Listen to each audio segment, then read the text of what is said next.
নমস্কার। দেখুন, শেষ পর্যন্ত কিন্তু লড়াইটা দুপক্ষের লড়াই। মানে আমি বলতে চাইছি বিজেপির রাজ্য সভাপতি কে হবে সেই লড়াইটা। এর আগে আপনাদেরকে বলেছিলাম যে বিজেপির রাজ্য সভাপতি পদটা পাওয়ার জন্য পঞ্চমুখী লড়াই বিজেপির মধ্যে। তার ব্যাখ্যাও দিয়েছিলাম যে কারা কারা সেই পঞ্চমুখী লড়াইতে রয়েছেন, সেটা পরিষ্কারভাবে বলেওছিলাম। কিন্তু যত সময় এগিয়ে আসছে মনে করা হচ্ছে বা বিজেপির অন্দরের খবর যে এই সপ্তাহের মধ্যেই হয়তো বিজেপির রাজ্য সভাপতি, বাংলার কে রাজ্য সভাপতি হবেন, অর্থাৎ সুকান্ত যে থাকছেন না এটা কার্যত পরিষ্কার হয়ে গিয়েছে। তাহলে নতুন রাজ্য সভাপতি কে হবেন সে নিয়ে লড়াই মূলত দুই জায়গায়। একজন হচ্ছেন শ্রমিক ভট্টাচার্য, আর একজন হচ্ছেন অগ্নিমিত্রা পল। শ্রমিক ভট্টাচার্যের দিকে পাল্লা একটু ভারী কেন? তার কারণ এই মুহূর্তে বাংলায় আরএসএস বা সংঘ চাইছে যে সংঘ থেকে উঠে আসা লিডারশিপ হচ্ছে রাজ্য সভাপতির হাতটা ধরুন, রাজ্য সভাপতির পদে বসুন। এবং এক্ষেত্রে শ্রমিক ভট্টাচার্য যে সব থেকে যোগ্য এর মধ্যে কোনো ভুল নেই। শ্রমিক ভট্টাচার্য ভালো বলেন, ভালো প্রশ্নের জবাব দেন, মস্তিষ্ক খুব ক্ষুরোধার।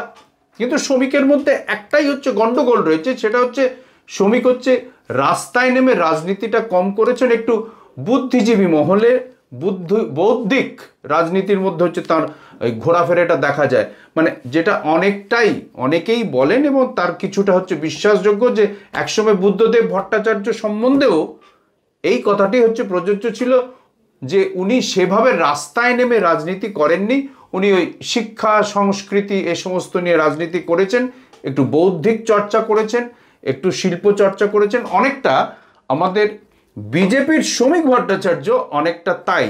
মানে রাস্তায় নেমে যেটাকে বলা হয় একদম জঙ্গি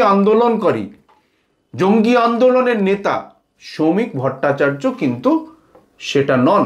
কিন্তু আবার আরএসএস এর তিনি হচ্ছে ঘনিষ্ঠ উঠে আসাটা, সংঘ পরিবার থেকে উঠে আসা। এবং শ্রমিক ভট্টাচার্যের সুবিধে হচ্ছে যে তার সমস্ত অন্য রাজনৈতিক দলের মধ্যে অ্যাক্সেসটা আছে, যেটা অন্য রাজনৈতিক নেতাদের মধ্যে নেই, বিজেপির মধ্যে নেই। শ্রমিককে অনেককেই পছন্দ করেন, শ্রমিক আড্ডা দিতে ভালোবাসেন, শ্রমিক গল্প ভালো বলেন, শ্রমিক তর্ক ভালো করেন। সব মিলিয়ে শ্রমিক ভট্টাচার্যের একটা সার্বিক গ্রহণযোগ্যতা কিন্তু আছে। এবং শ্রমিক হলে যে বিজেপিটা এই মুহূর্তে কিছুটা বেঁচে যাবে এ নিয়ে কোনো দ্বিমত থাকতে পারে না। কিন্তু যে নাম আরেকটি শোনা যাচ্ছে সেটা হচ্ছে অগ্নিমিত্রা পল। এখন অগ্নিমিত্রা সেদিন রাজনীতি করতে এসেছেন, বছর দশেক রাজনীতি করছেন, সবে তিনি হচ্ছেন বিধায়ক হয়েছেন, এমপি ইলেকশন অর্থাৎ সাংসদ নির্বাচনে দাঁড়িয়ে তিনি লোকসভা ভোটে হচ্ছে যে হেরে গিয়েছেন, হেরে যেতেই পারেন, সেটা আলাদা বিষয়। কিন্তু কেন তিনি এই লড়াইয়ে? তার কারণ হচ্ছে শুভেন্দু অধিকারী তাকে পছন্দ করেন। তার থেকেও বড় কথা হলো তিনি শুভেন্দুর লবিতে বিলং করেন। তার থেকে আরো বড় কথা হলো শুভেন্দুকে যে দিল্লির নেতৃত্ব চাইছে না, এটা পরিষ্কার হয়ে গিয়েছে যে সংসদীয় বা পরিষদীয় রাজনীতিটা হচ্ছে যদি শুভেন্দু দেখেন তাহলে সাংগঠনিকভাবে শুভেন্দুকে হচ্ছে ঢুকতে দেওয়া হবে না এই পরিকাঠামোর মধ্যে। তার থেকেও বড় কথা হলো আরএসএস পরিষ্কার করে বলে দিয়েছে কোনো দলবদলু নেতাকে দলের রাজ্য সভাপতির পদে বসানো যাবে না। তাহলে প্রশ্ন আসছে যে অগ্নিমিত্রা পাল কি করে হলো? অগ্নিমিত্রা পাল আরএসএস ঘনিষ্ঠ না হতে পারেন, তার রাজনৈতিক ব্যাকগ্রাউন্ড কোনো না থাকতে পারে, তিনি একটা পেরিফেরিতে হচ্ছে যে একটু পরিচিত মুখ ছিলেন, সেখান থেকে বিজেপি তাকে তুলে এনেছে, প্রথমে রাজনৈতিক আন্দোলন, তারপর তিনি হচ্ছেন বিধায়ক হয়েছেন।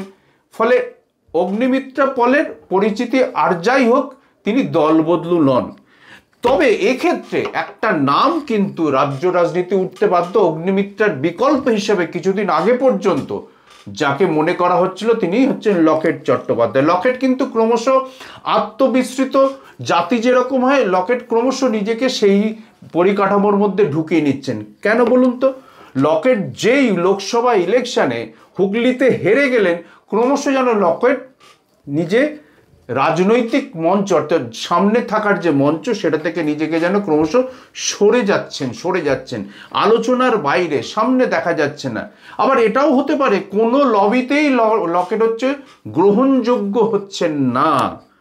ফলে লকেট কিন্তু হচ্ছে অগ্নিমিত্রার থেকে বহু হাজার গুণে হচ্ছে যোগ্য। লকেট চট্টোপাধ্যায় অগ্নিমিত্রার চাইতে বহু হাজার গুণের যোগ্য। কিন্তু শুভেন্দু চাইছেন যে তার লবির লোক যদি সংগঠনের শীর্ষ পদে থাকে তাহলে রাজ্য বিজেপিটাকে করায়ত্ত করতে শুভেন্দু বা গদ্দার অধিকারীর সুবিধে হয়। ফলে তিনি তার লবি দিয়ে হচ্ছে চেষ্টা চালাচ্ছেন। অগ্নিমিত্রাকে নিয়ে দিল্লিও গিয়েছেন। এবার অগ্নিমিত্রা হন কি হবেন না সেটা আবার এটাও হতে পারে, দিল্লি ভাবতে পারে সামনে নির্বাচন 26-এ, মে জুন মাসে নির্বাচন হবে 26-এ, এবং বাংলার মুখ্যমন্ত্রী, মহিলা মুখ্যমন্ত্রী, তাকে হচ্ছে ব্যাটল দেওয়ার জন্য আর একজন মহিলাকে, পরিচিত মুখকে যদি দেওয়া যায় তাহলে লড়াইটা হচ্ছে যে মানে সমানে সমানে হবে।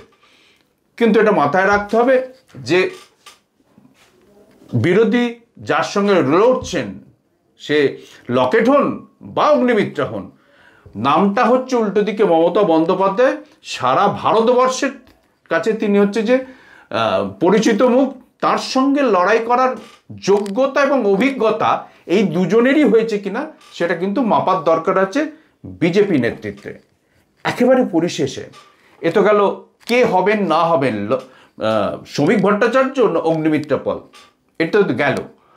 আর একটা জ্যোতির্ময় সিংয়ের নাম শোনা যাচ্ছিল, সে তো নয় এখন আলোচনার বাইরে। এর বাইরে যেটা সবচেয়ে মানে গুরুত্বপূর্ণ বিষয় প্রিয় দর্শক, যে বিজেপি একটা চরম ভুলের দিকে ক্রমশ এগোচ্ছে। চরম ভুলের দিকে এগোচ্ছে এই কারণে, এই মুহূর্তে রাজ্য বিজেপিতে সবচেয়ে যোগ্য, নির্ভরশীল এবং তৃণমূলকে লড়াই দিতে পারে যে নেতাটি এবং সংঘবদ্ধ করে মাঠে নেমে, ময়দানে নেমে যিনি দিতে পারেন, তার নামটি হচ্ছে দিলীপ ঘোষ। এবং দিলীপ ঘোষকে ক্রমশ অতীত করে দেওয়ার জন্য একদিকে সুকান্ত মজুমদার, একদিকে শুভেন্দু অধিকারী, দুজন হচ্ছে কোমর বেঁধে নেমেছেন। তার কারণ তারা জানেন দিলীপ ঘোষকে যদি হচ্ছে ক্ষমতা দিয়ে, পদ দিয়ে রাজ্য বিজেপিতে ছেড়ে দেওয়া হয় তাহলে তাদের অস্তিত্ব সংকট হবে। তার কারণ দিলীপ সোজা বাটে খেলেন এবং দিলীপের গ্রহণযোগ্যতা আছে। ফলে এমন একজন গ্রহণযোগ্য ব্যক্তিকে সাইডলাইনের বাইরে নিজেদের ব্যাকবাইটিং রাজনীতি, এই সমস্ত জালে জড়িয়ে এমন একজন নেতৃত্বকে সাইডলাইনের পাশে বসিয়ে বিজেপি হচ্ছে এমন দুজনকে রাজ্য সভাপতি করার জন্য হচ্ছে বাছাই পর্বে এগিয়ে নিয়ে যেতে চাইছে, যারা কিন্তু শুরু থেকেই হেরে যাওয়ার দিকে এগিয়ে রয়েছে। ফলে এই দুজনের মধ্যে একজন কেউ যদি হচ্ছে রাজ্য সভাপতি হন, সেটা দেখতে শুনতে হয়তো খুব এক খারাপ লাগবে না, কিন্তু রাজনৈতিক দিক থেকে, বিজেপির রাজনৈতিক লাভের দিক থেকে যদি বলতে হয় তাহলে বলতে হয় বিগ জিরো।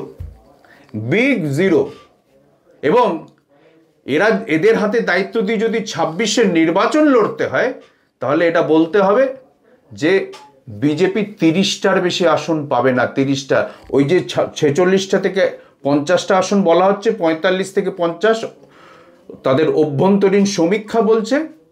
আরেকটু এগিয়ে বলছি, বিজেপির পরবর্তী সমীক্ষা যেটা, যদি এই দুজনের কেউ হচ্ছে বিজেপির রাজ্য সভাপতি হন তাহলে বিজেপি 30টা আসনও হচ্ছে যে পাবে না। বিরোধী দলনেতা পাওয়ার জন্য দাবি পর্যন্ত জানাবার অধিকার থাকবে না বিজেপি।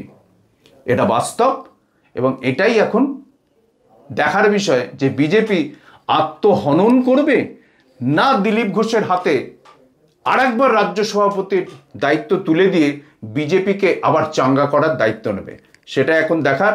প্রিয় দর্শক, দেখতে থাকুন, পড়তে থাকুন বিশ্ব বাংলা সংবাদ।